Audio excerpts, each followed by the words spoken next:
In this video, we're going to talk about installing and setting up a WordPress using Ubuntu, specifically Ubuntu 19.04. This isn't the latest version of Ubuntu, but it's close enough for our purposes. And through this, we're going to talk about setting up an entire LAMP stack, as well as downloading files using Git or GitHub, and configuring WordPress configuration files so that we can eventually get the WordPress site working. So to go ahead and get started, first thing I'm going to do whenever you're working on a new system is you start off with a sudo apt update. So there is a catalog for every single, for all the updates that are available for the system. What this update command does is it tells it to go ahead and get the latest catalog. So it's going out to the internet and searching and downloading the latest catalog to the local machine. Once that's done, then I can tell it to go ahead and begin installing some packages. So I'm going to tell it to install Apache 2 for the web server, Apache 2-utils, various utilities that come with it, MariaDB-server, which is the SQL server that we're going to be using, MariaDB-client, PHP 7.2. PHP is a web development tool, version 7.2. PHP 7.2 -MySQL. It's the SQL interaction for PHP. Allows PHP to be able to access the MariaDB. See, I had a typo there. There we go. Lib Apache 2-mod-php 7.2 is what allows Apache to be able to access PHP. PHP 7.2/CLI, PHP 7.2, 7.2-CGI, PHP 7.2-GD, and lastly Git. So this goes ahead and it will download and install all of the necessary packages for our environment. Once those are installed, we can go ahead and begin to configure those. So this will take a few minutes while that's running. I've got a web browser here. There we go. Currently pointed to the localhost. If you're completely unfamiliar with the term localhost, this is the same as typing in the IP address 127.0.0.1, which is the loopback address. Basically, it's saying connect to the local host and show a web page. As we can see, we've got an unable to connect error message, which is actually correct because even though we're installing the Apache web server as we speak, we haven't yet configured it or turned it on. With any luck, we're now done, almost done. There we go. And now we can go ahead and start up the Apache server as well as MySQL. So for that, we're going to do a sudo systemctl or system control. First off, enable Apache 2. So that sets it to start automatically during boot up. And then I'm just going to up arrow, delete enable, and type start, which will actually start the Apache service. Since we're here, I'm going to do the same thing, except instead of Apache 2, I'm going to do that for MariaDB. So that will set our database server to automatically start and to start right now. And if we look at our web server and we go ahead and refresh the page, there we go. We've got our Ubuntu default page, and we can also type in localhost again, and we get exactly the same thing. So our web server is up and running. That's good to know, one step at a time. Next thing we want to do is we want to secure our, we want to secure our SQL installation. And for that, we're going to use a script called mysql_secure_installation. What this is a standard script that goes through and just secures everything after it's already been installed. There's some settings with SQL, MySQL, and MariaDB that are not ideal by default. For instance, right here it says enter the current password for root. That's not the root user, that's actually the root in MySQL or MariaDB. There isn't one because we just installed it, so I'm going to hit enter. And it says, okay, that's fine. Do you want to set one? And by default, the Y is capitalized there, which means yes. Yes, you want to do this. So I'm going to go ahead and hit enter. It will default to yes, and then it will ask me for the password. I'm going with the super secret password 01 for both the new password and for the confirmation. Next thing it does is it says, hey, there's some anonymous users in here. This is not ideal. Do you want to remove them? Yes is capitalized, so if I hit enter, it will just go ahead and default to that.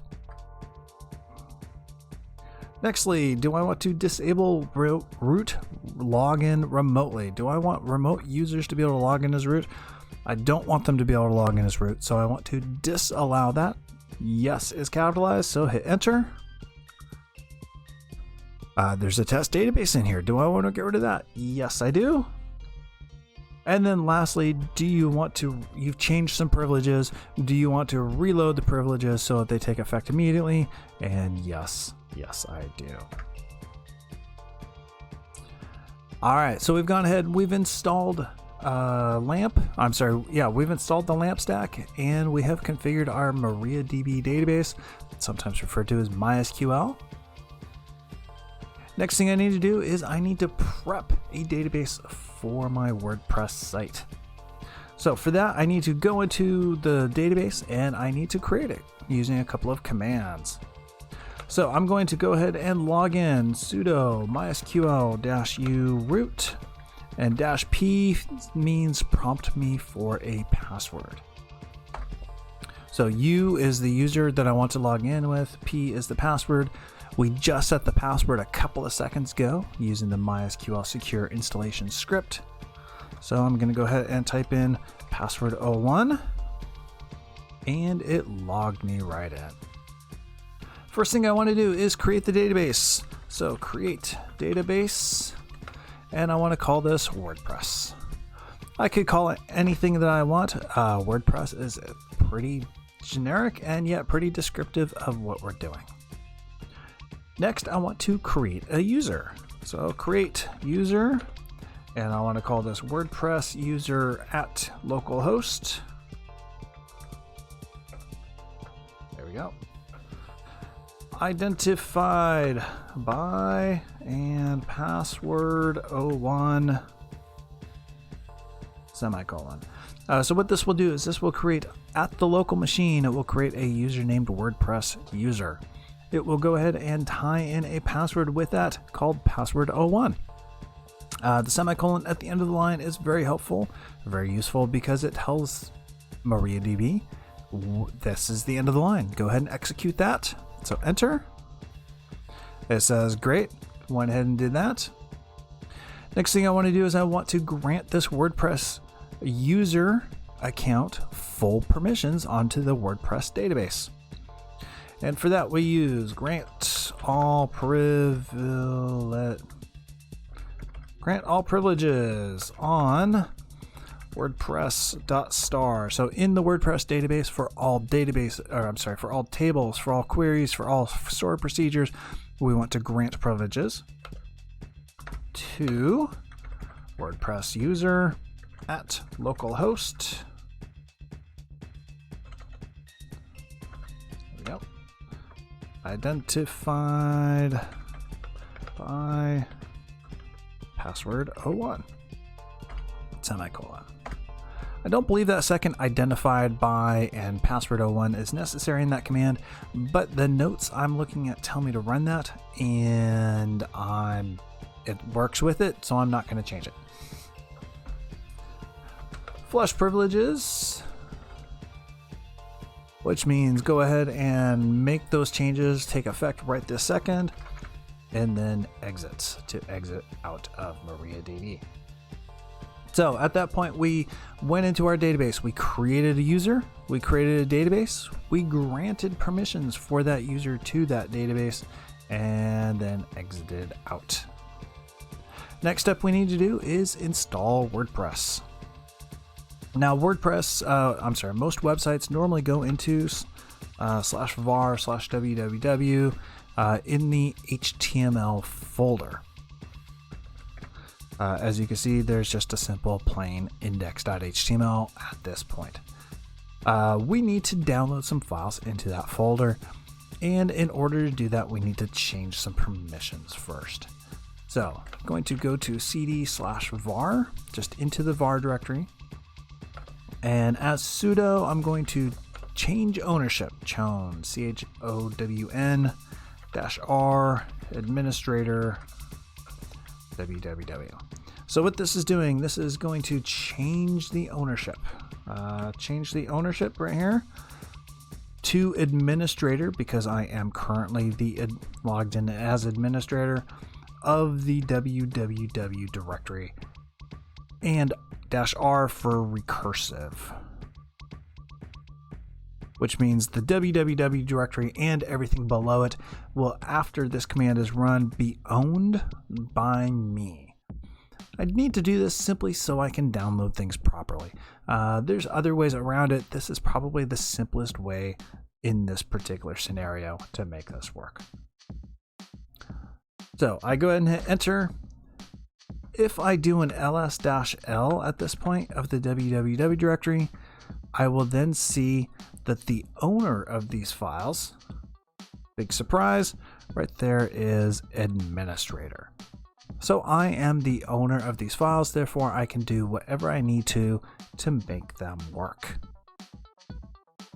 So with that being done, I'm going to go ahead and change directory into the HTML folder. So /var/www/html. And in order to download WordPress, I'm going to use a git command. Git is a type of versioning system that allows us to keep versions of files so that we can make changes and then roll back to them if necessary. We can also clone from a version system to our local location. If you don't fully understand that, don't worry, we'll actually cover that in a later class. Let's see, https whack. We're pulling this from github.com, WordPress, capital W, capital R, /wordpress.get. What this does is this goes up to github.com/WordPress, and it downloads every single file that's available from WordPress.com. From github.com/WordPress. It just mirrors the files that are already there, gets the latest version of all of those files. Now, if I was doing this in a different environment, I would actually go to WordPress.com and download the files from there. This particular virtual environment that I'm in, however, blocks me from accessing WordPress.com. For some reason, they see that as a social media site, and they don't want me to have access to social media. So I'm using that as a learning experience to show exactly how Git works. So Git, clone, and then the path to specifically the .git file that tells it all the files in order to clone down to the local machine. At this point, if I do an ls or a directory listing, I see I now have a WordPress folder. And if I do an ls WordPress, I can see now I have tons of files in there, as well as several directories with even more files in them. So that downloaded the file for me, or downloaded the files for me. WordPress is almost ready to go. What I need to do now is there is actually one file I need to edit. It is this wp config sample file right here. I need to copy that to just simply wp-config.php and then edit it with the correct SQL configurations. So I'm going to go ahead and cd into the WordPress directory. And then in order to copy that file, cp wp-config-sample.php to wp-config.php. So I'm copying the file as opposed to overwriting it or renaming it. I'm making a copy so I can edit the copy. And because this is an Ubuntu system, I don't like using Vi. I could, but Vi doesn't work very well under Ubuntu. At least I haven't gotten it to work very well. In which case I'm going to use the Nano editor to edit the wp-config.php file. As we scroll down this file, it will be pretty obvious exactly what you need to edit. And it is really right there. The database name currently is database name here. The user is username here, and the database password is password here. So I need to edit those 3 lines and configure them with the correct username and password, which I just created in my database. So with the arrow keys here, I'm going to go up to where it says database name here, erase that, and type in my database called WordPress. For the username here, go ahead and delete that, and type in WordPress user. Yes. And then password here is password 01. Once this is done, if you haven't used Nano before, what we do is down at the bottom, we see this right here with a little caret, a little uptick with the X. That means Control X. So on my keyboard, I hit the Control button, Control key, and the letter X. And it says, great, do you want to save this? Just go ahead and hit the letter Y for yes. It asks exactly which file name do I want to save this to. I want to save it as wp-config, so I'm just going to leave that as is and hit enter. And it's saved. The very last thing I need to do is I need to change the permissions back. If we look at the permissions right now, it's all owned by me, which means the web server can't do very much with it. So I need to change the permissions to allow the web server to have access to these files. In order to do that, sudo chown for change ownership -r for recursive, and I want to change this to www-data :www-data. First, www-data is the user, the second is the group. And then what do I want to change? I want to change /var/www/html. That will change everything in the HTML directory to be owned by the www-data user and group. I typed one too many W's. There we go. Now if I do an ls-l, we can see everything is now owned by the www user and the www-data group, which is what the web server runs under. All right, so now we come up to our web server, or sorry, our web browser, and we go to localhost/WordPress. Make sure you pay attention to the case, the uppercase W, uppercase P. It is important. We could have moved this right into the root of the local host.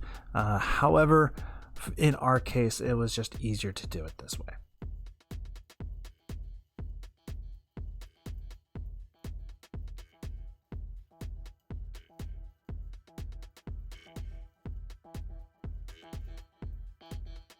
Things are, there we go. And now we've got the website up and running. This is the initial setup. They call this the 5-minute WordPress installation process. So we give this a site title. Let's call this My Site. It asks for a username. I'll go ahead and type in my name here. And it gives us a strong password. You cannot change this password. You're stuck with it. So make sure you copy that into your clipboard, maybe copy it onto a notepad, and go from there. Let's see, email ed@edgo.com, and then install WordPress. This finalizes the install process. Go ahead and say log in. It gives me a login page. I'm going to go ahead and paste in the password. Maybe I'll check the remember me button, just because I know I will forget that password. Firefox says, hey, here's a password. Do you want to save that? I'm going to say yes. And now it's going through and it's doing the final warm-up and checkout of everything in WordPress. At this point, the site is working. This is just simply the final setup and warm-up of the WordPress site. In a couple of minutes, it will give us the WordPress administration page. At which point we can go ahead and we can start creating posts. We can start customizing the site. We can start adding in additional tools and utilities into it to track users, make the site more usable for different features that we might want to have, and so on.